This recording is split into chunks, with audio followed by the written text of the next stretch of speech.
So, games 3 and 4 of my bucket list 26 were Earthbound, which is a JRPG that came out for the SNES, and Elite, which was originally for the BBC Micro. Neither of these games will have individual videos of me playing them for different reasons. Instead, I thought I would just record some of my brief thoughts about them. First up is Earthbound. Going into the game, I knew it was held in high regard, both as a JRPG and as a SNES classic. But before I started, I knew this would be a tough road, because I am not a real fan of JRPGs. There are various mechanics inherent within the genre that just don't gel with me. Despite this, I went in with an open mind and initial impressions were pretty good. The world and translation had a slightly weird vibe to it, which I was digging. At one point, I helped a boy reunite with his brother and take him home. Once we arrived there, his father had a go at them and took them into the next room and hit them. This was followed by the father swatting the guardian bee I had just met, killing him stone dead. This left me having to save the world without him, and then the mother started complaining that the father went too easy on the children despite the beating he'd just administered. I then left the house and was instantly greeted by a guy in a top hat who spun down from the sky, took my picture, and then disappeared back into the atmosphere. All very strange.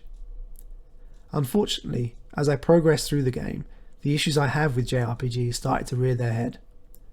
Whilst you can see enemies before you engage them in combat, you can't really avoid them, and they respawn after you leave the area.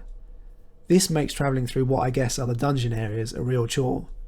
Despite stocking up on healing items, I was constantly dying as rats critical hit me multiple times.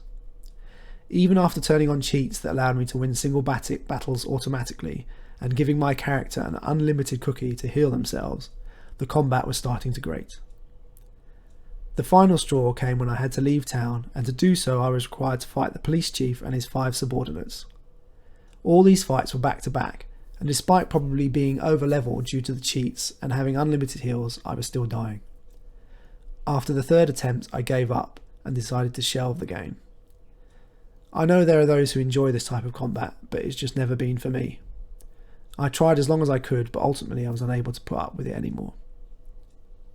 As for Elite, I don't have much to say about this one. The game is very antiquated, obviously, and trying to play it now is really difficult. There isn't much to it other than trading and a bit of dogfighting. Added to that, the controls don't work very well with a mouse, and I couldn't get a gamepad to work. I appreciate the technical chops that went into making the game for the BBC Micro, but playing it now is tough and not a lot of fun. So there we have it. Next up will be Game 5, which hopefully will lend itself to a more traditional video. If nothing else, this does give me a bit more leeway with regards to finishing the list before the end of the year.